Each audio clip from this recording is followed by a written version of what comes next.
Everyone, welcome back to this channel. In this video, I'm going to show you how to add sticker in a CapCut apps. Now let's get started.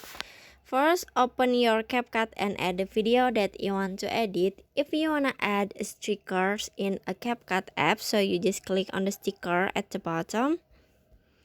And then in here you just click on the stickers. And then at the menu in here you can see a mini sticker on a CapCut. You can click this menu that you want.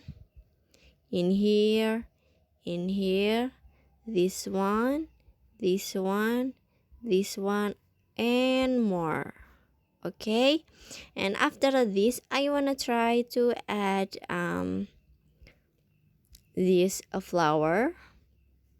You can click on it, and in here I wanna add this one. Click on it and you can set the sticker like this.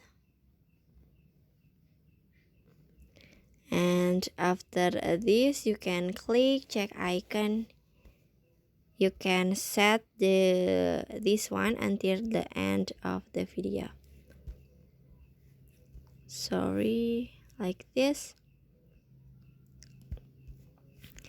And finish. So that's how to add a sticker on a CapCut apps. I hope you found this video to be helpful.